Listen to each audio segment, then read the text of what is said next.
Bonjour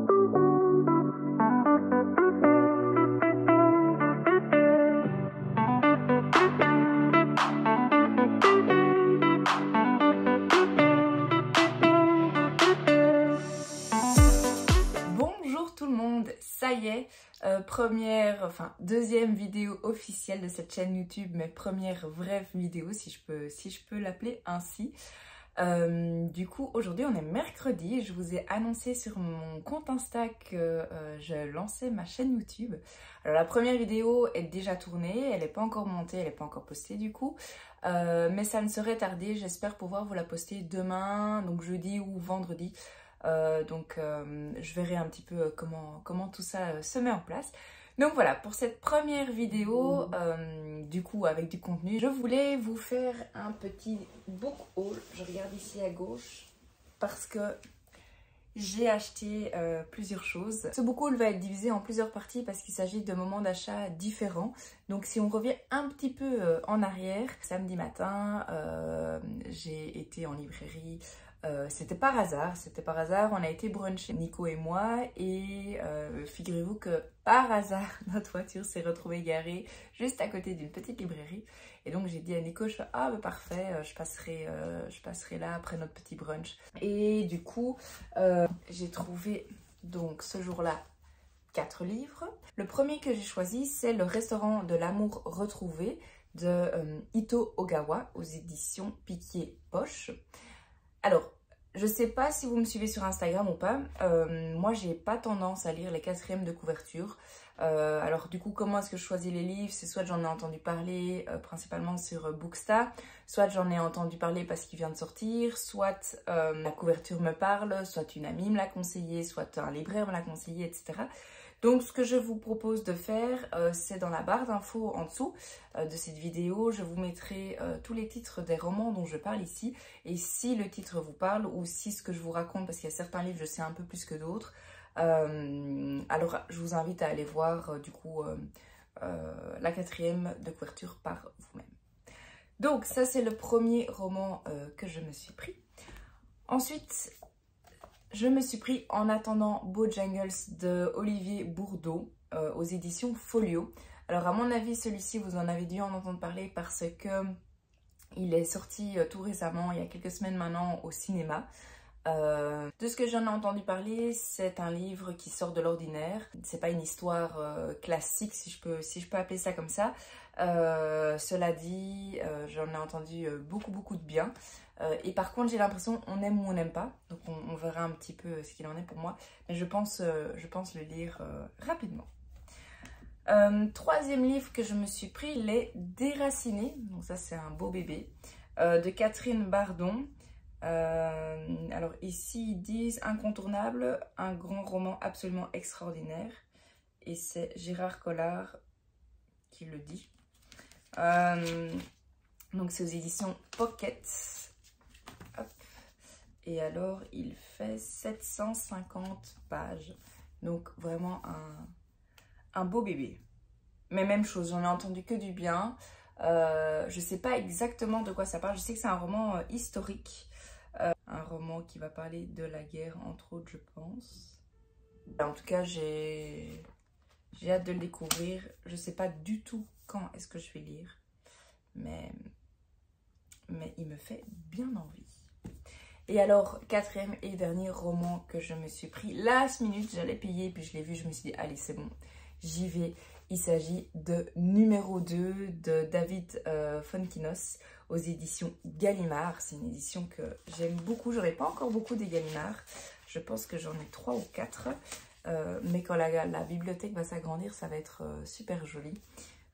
Cette édition NRF. Donc voilà. Alors numéro 2, même chose, j'ai pas lu la quatrième de couverture, mais par contre j'en ai entendu beaucoup parler. Donc il s'agit d'un roman, c'est un petit peu, il y a certaines parts de vérité, d'autres c'est plutôt sur la romance je pense. Et en fait il s'agit d'un roman basé sur l'histoire de l'acteur du numéro 2 qui n'a pas été choisi pour le film Harry Potter. Donc lors du casting, celui qui est arrivé à la 2e position. Et donc comment sa vie aurait pu être différente s'il avait été choisi. Donc voilà, même chose, j'en ai entendu beaucoup de bien. Je pense qu'il se lit rapidement. Il y a 230 pages, quelque chose comme ça. Oui, c'est ça, 235. Donc voilà, je sais pas quand je vais lire, mais je vais pas attendre trop longtemps non plus. Ce sont les 4 livres que je me suis pris en librairie. Ensuite, donc ça c'était samedi matin. Ensuite avec Nico, en fait Nico ne lit pas du tout. Pas de roman, pas de BD, pas de manga, en tout cas plus de manga. Il a été pas mal dégoûté à l'école. Mais je sais qu'il y a plusieurs années, il avait une série de mangas qu'il aimait bien lire. Et du coup, ça fait plusieurs semaines, plusieurs mois où je lui dis, mais allez Nico, ça te ferait pas plaisir de reprendre un petit peu la lecture sous forme de BD ou sous forme de manga, en tout cas essayer. Et je voulais absolument l'emmener dans une magnifique librairie qui est spécialisée dans tout ce qui est BD et manga justement, qui est tout près de chez nous. Et donc dimanche, on a été ensemble et je n'ai pas pu m'empêcher, moi aussi, d'acheter des livres. Donc j'ai un petit peu regardé, il y a certaines choses, il y a 3 BD qui étaient sur ma wishlist. Il y a un manga qui n'était pas du tout sur ma wishlist, j'en ai profité d'être là-bas pour un petit peu regarder ce qu'ils avaient. Et ce titre, j'en avais déjà entendu parler et j'en ai entendu du bien, donc je me suis dit, allez, je vais me lancer dans les mangas. J'ai jamais lu de manga de ma vie. D'ailleurs, j'ai demandé à Nico de m'expliquer comment est-ce que je devais lire ce livre, étant donné que tout est à l'envers. Donc, pour vous dire, je suis bien loin niveau manga.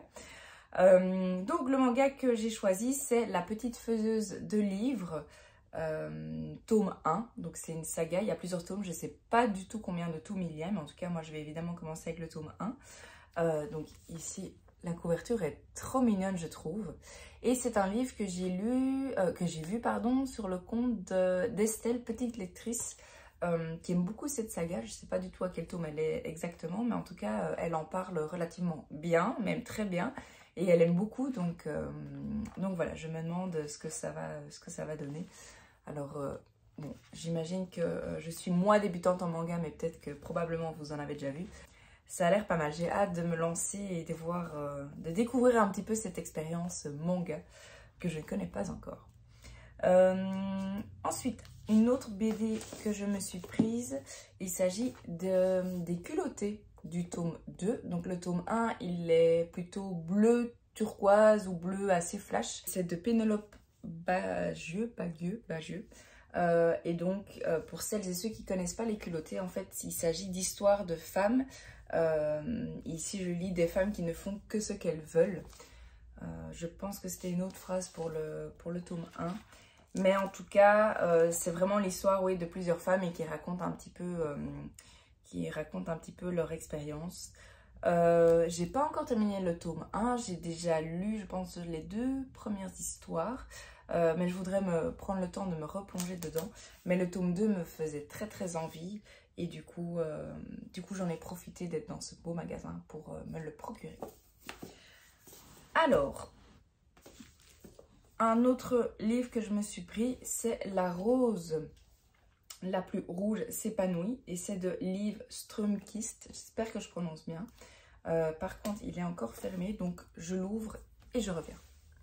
Donc, je reviens avec La rose la plus rouge s'épanouit. Il s'agit d'un tome 2, mais je pense que ce sont des tomes qui peuvent se lire indépendamment. Et en fait, le premier tome, j'ai entre-temps été le chercher. C'est Les sentiments du prince Charles, du même auteur du coup. J'ai pas terminé cette BD encore. J'ai lu, même chose que Les Culottés, les 2 ou 3 premières histoires. J'en suis... Ici, on voit un petit peu, j'ai lu quelques pages.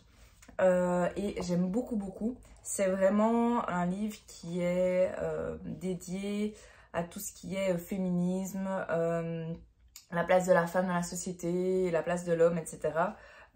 Et c'est vraiment pas mal du tout. Il y a pas mal d'humour, mais il y a un message qui est quand même passé derrière. Donc j'aime beaucoup. Et une copine, Flo, si tu passes par là, Une copine m'a recommandé celui-ci également et je pense que celui-ci parle plutôt de tout ce qui est au niveau de l'amour. Donc voilà, j'ai hâte de me replonger un peu plus dans les BD. Maintenant que le mariage est derrière nous, j'aurai plus de temps pour reprendre un rythme régulier et un rythme de lecture qui me convient un peu mieux. Donc voilà.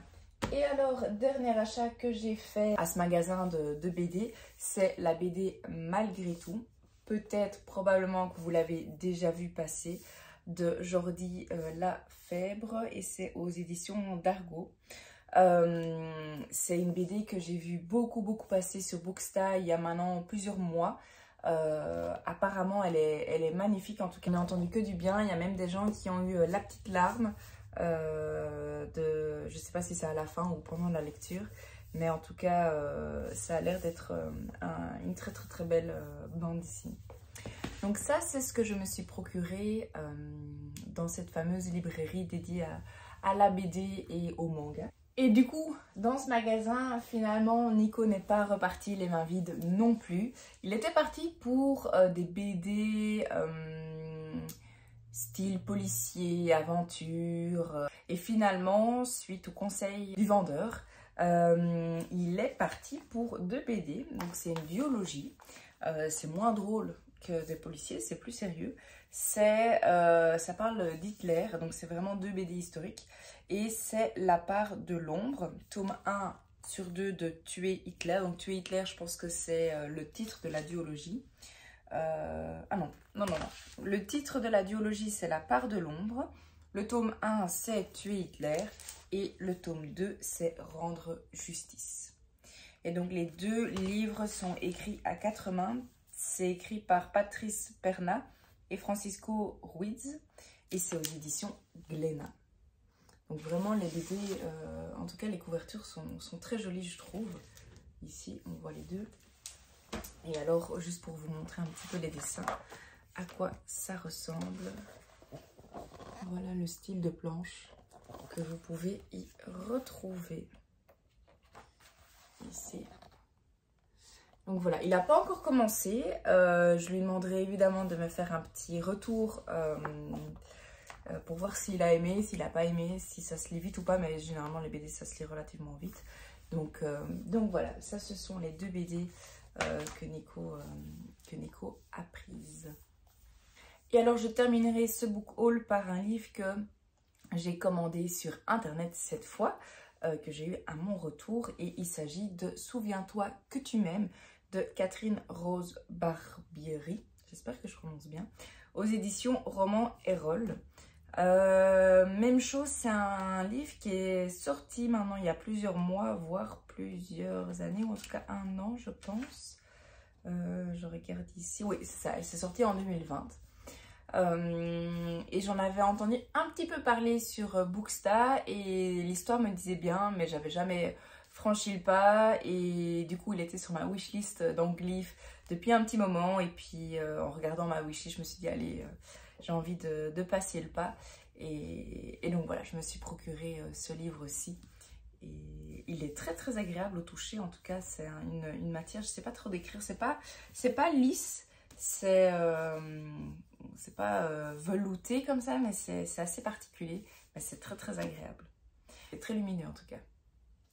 Donc voilà, j'arrête de filmer pour l'instant ici. Je vous reprendrai probablement plus tard. Mais en tout cas, c'était un book haul de malade.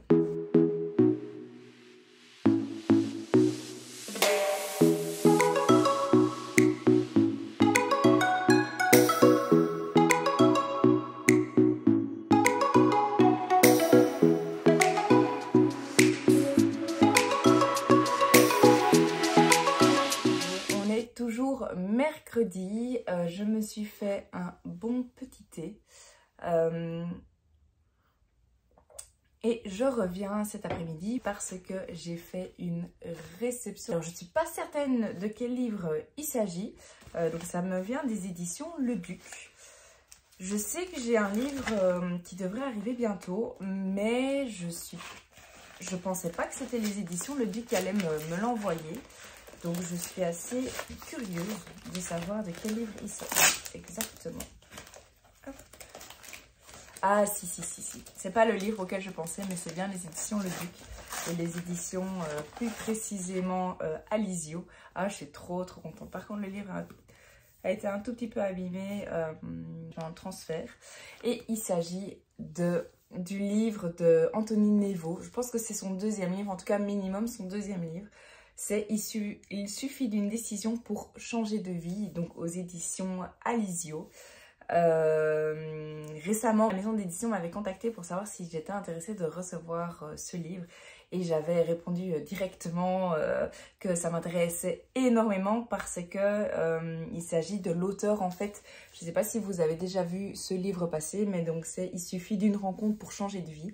Un livre que j'ai déjà lu. Je pense que je l'avais écouté en audio et j'avais tellement aimé que je m'étais procuré le livre. Et en fait, c'est le même auteur. Et donc, on m'a proposé de recevoir ce livre. J'étais super contente et j'ai vraiment hâte de lire. Je vais le lire très prochainement parce que j'ai vraiment envie de découvrir ce qu'il a à nous dire dans ce nouveau tome. Alors comme toujours, je lis pas la quatrième de couverture. Par contre, dans la barre d'information, pardon, je vous mettrai la référence du livre. Donc si vous avez envie de votre côté d'aller voir de quoi ça parle, je vous laisse le faire. Mais en tout cas, sachez que le premier livre, et j'imagine ce second livre aussi, c'est un livre roman / développement personnel. C'était vraiment très bien fait. Moi, j'avais vraiment adoré. C'était vraiment un grand coup de cœur, ça me parlait, c'était pas trop, c'était des informations mais pas trop brutes, c'était vraiment grâce à la romance derrière, c'était vraiment plus léger, si je peux dire ça comme ça, et j'avais vraiment beaucoup aimé, donc voilà, j'ai hâte de lire ce livre-ci. Donc en tout cas, un tout grand merci les éditions Alizio, vraiment ça me touche énormément que vous m'ayez contacté et j'ai hâte de découvrir cette histoire et de vous en reparler afin de vous donner mon avis. Voilà, c'est tout ce que j'avais à vous dire. Je regarde ici autour de moi, mais j'ai rien d'autre pour l'instant à vous dire. Je reviendrai plus tard pour vous faire un petit update de lecture, mais c'est déjà pas mal. Bonjour tout le monde, je vous reprends aujourd'hui. On est jeudi après-midi, je profite qu'il y ait pas mal de lumière, surtout que je suis dans un coin de la pièce.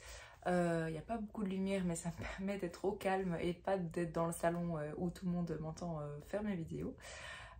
Du coup, je vous reprends aujourd'hui pour vous faire un petit update lecture parce que ce matin j'avais un rendez-vous et j'ai pris la voiture et ça m'a permis de terminer mon livre audio que j'écoute sur Audible. Et il s'agit du dernier, je pense que c'est le dernier, Guillaume Musso, L'inconnu de la Seine. J'ai aimé ce livre, j'allais dire beaucoup, mais non, j'ai aimé ce livre, c'est pas mon préféré de Guillaume Musso. Je dois dire que les derniers qu'il a écrits sont pas spécialement mes préférés.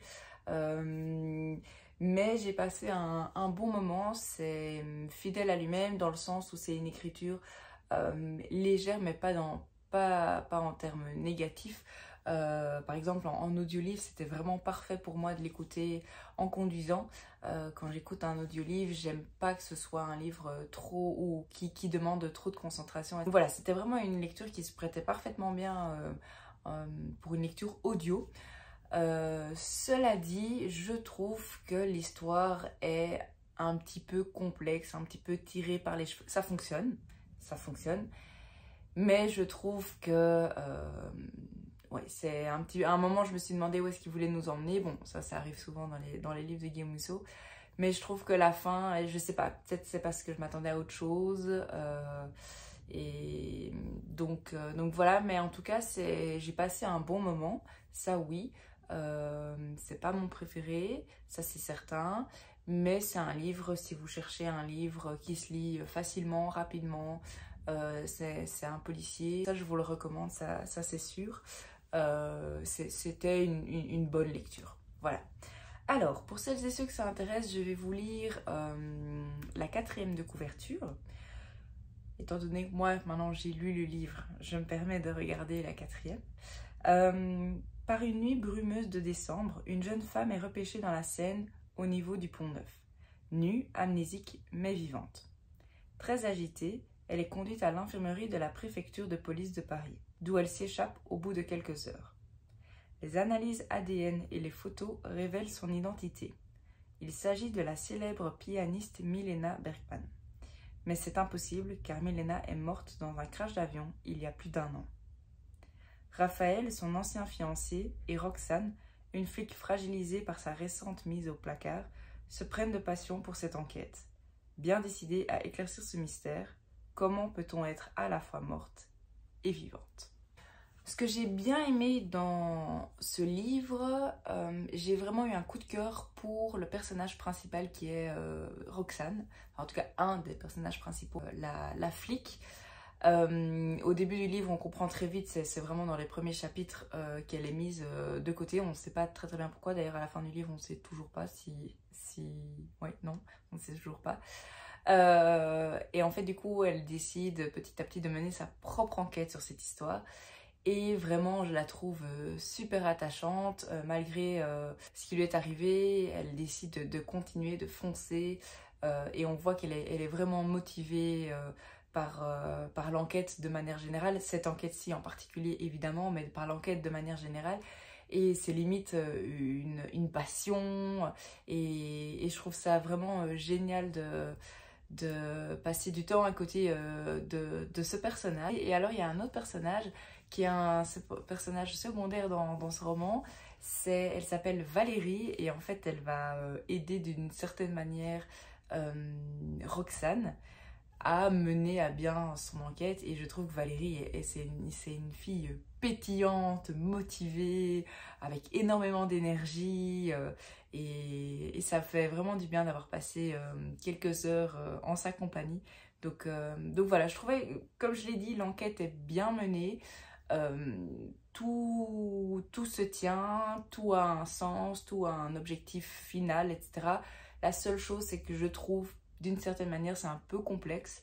Maintenant, je le répète, est-ce que c'est parce que c'est trop complexe pour moi ou est-ce que parce que je m'attendais à autre chose? Donc voilà, ça n'a entravé en rien ma lecture, j'ai passé un bon moment. Mais voilà mon opinion sur ce livre. Alors le deuxième livre dont je voulais vous parler, c'est Code 93 ou 93 pour les Français d'Olivier Norek. Je suis à la page 253 et il y en a 350. Donc il me reste oui, une centaine de pages. C'est un livre que j'avais commencé quelques jours avant le mariage, je pense. Et donc à ce moment-là, je cherchais des lectures plutôt faciles à lire, comme je les appelle. De nouveau, je répète, mais c'est pas à connotation négative, c'est juste qu'il y a des livres qui demandent plus de concentration que d'autres. Et donc j'avais choisi celui-ci, qui est un tome 1. C'est une trilogie, j'ai pas le nom des deux autres livres, pardon. Ah oui, c'est ici. Donc celui-là, c'est le tome 1, Code 93. Le tome 2, c'est Territoire. Et le tome 3, c'est Sur tension. Donc voilà, et je crois d'ailleurs qu'il y a un nouveau livre, un nouveau roman avec la trilogie complète qui est sortie récemment, avec les 3 tomes rassemblés. Du coup, je disais que c'est un livre que j'ai commencé à lire peu avant le mariage parce qu'il me fallait une lecture légère où je pouvais vite m'évader et pas trop réfléchir. Du coup, je dois dire que j'ai avancé vraiment petit à petit au début dans ce livre.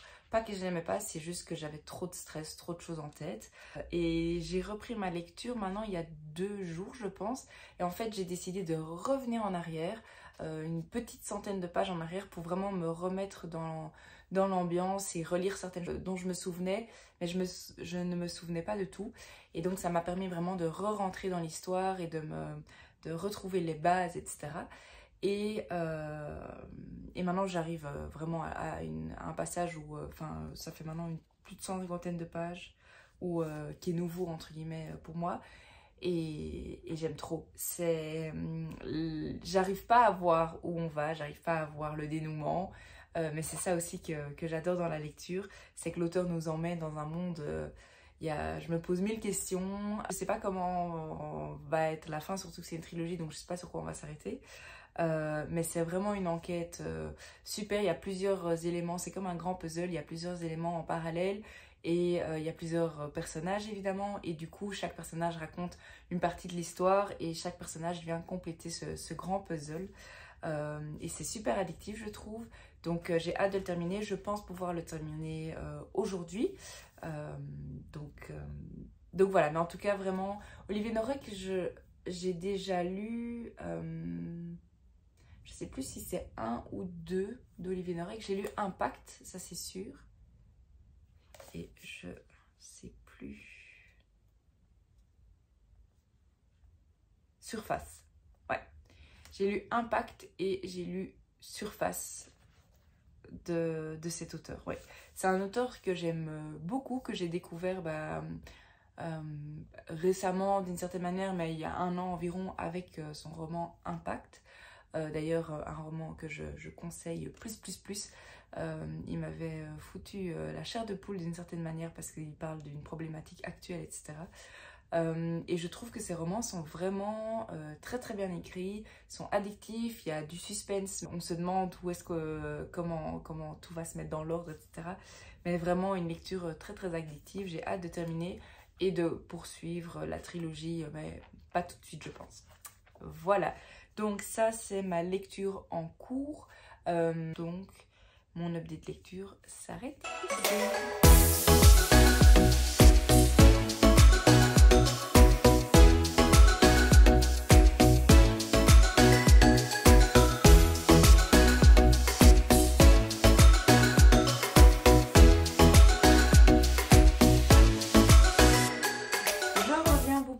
Aujourd'hui et on est vendredi après-midi parce que j'ai terminé Code 93 d'Olivier Norek. Et du coup, comme je le disais il y a quelques minutes pour vous, hier pour moi, c'est le premier tome d'une trilogie. J'ai vraiment beaucoup aimé ce roman, même si ma lecture s'est passée en plusieurs étapes comme je vous l'ai expliqué. C'est vraiment une lecture que je trouve très fluide, très rythmée et ça amène beaucoup de suspense. À chaque fois j'avais envie de retourner dans ma lecture et d'en apprendre un peu plus sur cette enquête et d'avancer avec les personnages. Donc vraiment c'est un livre que je vous recommande. En plus de ça, je trouve que les scènes de crime ou non étaient vraiment très bien écrites et très bien décrites. J'avais vraiment l'impression de faire partie de cette histoire, d'être limite, je faisais partie de l'équipe de l'enquêteur Coste, je pense qu'il s'appelle. Oui, c'est ça, Victor Coste. Et du coup, c'est quelque chose, c'est un petit plaisir en plus, je trouve, dans une lecture, surtout dans ce genre littéraire-ci. Et alors, une dernière chose que j'ai beaucoup aimé dans ma lecture, ce sont les différents points de vue. Donc, on est une fois dans la tête de l'enquêteur, une fois dans la tête d'une autre personne, etc. Et ça nous permet petit à petit à faire tous les liens nécessaires pour arriver au bon dénouement de l'enquête et du coup du roman. Et chaque personne, en fait, chaque vision apporte un élément supplémentaire et vient compléter toute cette histoire. Donc voilà. Suite à la fin de cette lecture, j'ai été en librairie pour me procurer le tome 2 qui est Territoire. Donc je vous le disais là tout de suite, c'est une trilogie et j'ai hâte de me plonger dedans. Je ne pense pas lire ce tome 2 tout de suite non plus. Il y a d'autres lectures qui m'attendent, mais je ne vais pas attendre trop longtemps parce que c'est vraiment une trilogie qui me fait beaucoup envie depuis longtemps. J'ai déjà attendu pas mal de temps pour lire Code 93. Dans ce tome 2, donc j'ai pas lu la 4e de couverture, mais je pense qu'on va suivre en fait la même équipe, donc toujours l'équipe de Coste, mais pour une autre enquête. Donc voilà, j'imagine qu'il y aura des liens en plus que les personnages, je ne sais pas. Mais en tout cas, j'ai vraiment déjà hâte de retrouver la plume d'Olivier Norek. C'est vraiment un auteur, je trouve, qui écrit très bien et surtout très bien les thrillers. Il y a vraiment énormément de suspense à chaque fois. Et voilà. J'ai profité d'être en librairie pour acheter un livre qui est sorti très récemment, il y a à peine quelques jours, voire maximum 2 semaines je pense. Et il s'agit du nouveau roman de Sophie Astrabi, Les bruits du souvenir aux éditions Flammarion. Alors c'est l'auteur également de La somme de nos vies, je ne sais pas si vous avez vu passer ce livre. Alors je ne l'ai pas ici, il est chez les parents de Nico, donc je ne sais pas vous le montrer. Mais en tout cas, hein, c'est un roman que j'avais beaucoup aimé. Et dès qu'elle a annoncé la sortie d'un nouveau livre, je savais que j'allais me le procurer. Alors j'enlève le bandeau, parce que ça, personnellement, je ne garde pas. Voilà. La couverture est très estivale, je trouve. Alors j'ai pas lu, comme toujours, la 4e de couverture. Je la mets ici pour celles et ceux que ça intéresse éventuellement. Mais comme toujours, je vous mettrai dans la... Enfin comme toujours, c'est la première vidéo. Je vous mettrai la référence du livre et donc vous pourrez aller voir par vous-même. Donc j'ai hâte de découvrir ce nouveau roman de l'auteur. Dans mes souvenirs, sa plume était juste géniale. D'ailleurs, je vous recommande d'aller la suivre sur Instagram. Ce qu'elle nous poste, elle est vraiment très drôle et ça met toujours un sourire de bonheur dans ma journée. Donc n'hésitez surtout pas à aller la suivre. Donc voici les 2 romans que je me suis pris en librairie après le lunch ce midi. Ça y est, ma première vidéo contenu est terminée. Je vous propose de clôturer cette vidéo ici. Honnêtement, j'avoue qu'elle est plus longue que ce que je pensais, mais avec le gros book haul, etc., ça a pris plus d'ampleur. J'espère que ça vous a plu. Merci en tout cas pour ceux qui sont restés jusqu'au bout. Et je vous dis à très vite pour de nouvelles aventures.